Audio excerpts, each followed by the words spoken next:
Здравствуйте, мои дорогие! Я снова рада видеть вас на своем канале. Ну что, девчоночки, сегодня новый урок. Поехали! Итак, сегодня у меня на коррекции Анютка, и ее ноготкам уже больше 2 месяцев. Ногти держатся реально на честном слове. Они висят уже на кончиках ногтевой пластины. Один пальчик у нас отломился, и удивительно было бы, если бы самый рабочий палец указательный на правой руке был бы целый. Но, тем не менее, остальные пальцы у нас без отслоек, без сколов, все хорошо, все замечательно, относились ногти идеально. Кстати, дизайн этих ногтей вы на канале уже видели, он вызвал много противоречивых комментариев, но тем не менее многие девочки его повторили, и он им понравился. Мы же, как обычно, подготавливаем ноготочки к коррекции. Сегодня коррекцию будем выполнять при помощи верхних форм. Именно верхними формами мы делали и в прошлый раз, и разбирали с вами различия между верхними формами, какими же легче работать и что с ними делать. Сегодня мы с вами сделаем коррекцию по-быстренькому, постараемся максимально минимизировать какие-то там опилочные моменты, поэтому приступаем. В первую очередь подбираем верхнюю форму по размеру нашего ноготочка. Нам необходимо, чтобы боковые стороны полностью перекрывались формой, чтобы у нас нигде не было дырок. И здесь же, прикладывая форму, мы сразу же можем увидеть толщину своего будущего материала. Поскольку у нас коррекция, я не буду распределять материал по форме. Я буквально положу его немножечко на форму, немножечко распределю кисточкой для того, чтобы оттолкать от кутикулы, и уже прикладывая форму, распределю материал по ноготку. Поскольку длина ногтя у меня есть, форма ногтя у меня есть, соответственно, материал распределяется ровно туда, где у меня уже есть какая-то подложка. Это занимает все буквально 2 секунды. Кисточкой немножечко поправляем материал, который вылез у меня из-под формы. И обратите внимание, в этот раз я все-таки сделала отступ от кутикулы. Какая же я молодец! Потому что в этом случае нам было очень легко и очень просто выпилить материал в районе кутикулы. Кстати, натуральные ноготки у Ани вниз растущие, поэтому я располагаю форму таким образом, чтобы максимальное количество материала сместилось на кончик, и благодаря этому потом при опиле я смогу приподнять кончик своего ноготка изнутри. На безымянный средний пальчик я решаю сделать аквариум, поэтому закладываю всякие разные крашеные акрилатики в свою форму. Я их красила сама, и мы с вами их красили уже очень много раз в разных роликах. Это как раз таки все акрилатики из предыдущих дизайнов. Я их располагаю в форме, перемешиваю между собой палочкой, смотрю, как же это будет выглядеть вживую, когда это все просушится.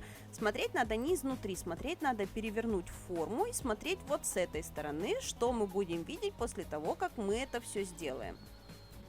И вот здесь единственное, что было довольно-таки проблематичным, это рассчитать количество материала. В данном случае материала получилось очень много. Но, в принципе, все мы с вами знаем, что делать с большим количеством материала. Его нужно просто взять и спилить. Ничего сложного в этом нет. Лучше, когда есть что спилить, чем когда материала настолько мало, что не знаешь, откуда взять то, что хотелось бы спилить. Поэтому большое количество материала меня не пугает никогда. Мы его спиливаем при помощи вот такой вот тоненькой фрезы. Кстати, эта фреза появилась у нас в магазине, и она просто потрясающая для работы в этой технике. Далее уже при помощи пилочки заканчиваем оформление наших ногтей. Единственное, что мне категорически не нравится, вот этот вот плавный изгиб поперечной арки в верхней форме.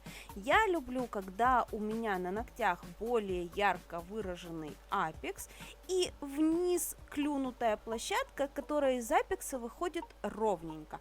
Поэтому я беру пилочку и пропиливаю кончик таким образом, чтобы снять материал, сместить его немножечко в апекс и получить вниз клюнутую площадку. В конечном итоге я опиливаю полностью ноготок. Но не могу я удержаться, не могу я держать себя в руках, чтобы этого не сделать. Мне все равно нужно попилить. Хотя многие из вас на моем бы месте ограничились тем, что придали форму свободному краю и выпилили внутреннюю арку. Честно, это было достаточно, то есть вполне достаточно было именно вот этих двух движений пилки. Мы же тем временем покрываем наши ноготочки красивым глубоким фиолетовым оттенком и на ногти с дизайном подбираем прорисовку. На самом деле было довольно-таки проблематично. Дизайн получился сам по себе довольно интересный. Очень много оттенков в нем использовано. И поэтому подобрать прорисовку к этому дизайну такую, чтобы она его дополнила и не перекрыла и не забила, было довольно сложно. Если честно, мы перепробовали, наверное, штук 10 всяких разных вариантов до того, как остановились на вот этом. В качестве того, чтобы вытянуть наши ноготочки еще больше в длину, я дополняю линии, которые направлены вдоль ногтя, а потом поверх этих линий нарисую трафаретные розы. В принципе, трафаретные розы – это тот элемент, который спасет вас в любой непонятной ситуации. Не знаете, что рисовать, рисуйте трафаретную розу. Кстати, схема трафаретной розы есть у меня на канале. Мы с вами в ролике прям разрисовывали, какие лепестки за какими рисовать. Если кто-то вдруг не знает, поищите, это будет очень вам полезно. Мы же тем временем прорисовываем трафаретные розочки и добавляем буквально немножечко точек на наш ноготок. Все это освежает наше покрытие и смотрится довольно-таки интересно.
Итак, вот такие ноготочки у нас сегодня с вами получились. Очень симпатичные, очень интересно смотрятся, довольно-таки необычные. Нам безумно понравилось.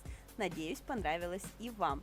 Следующую руку Ани мы делали через 1,5 недели носки. Ну вот как-то так получилось, что мы 1,5 недели не могли накрасить ей вторую руку.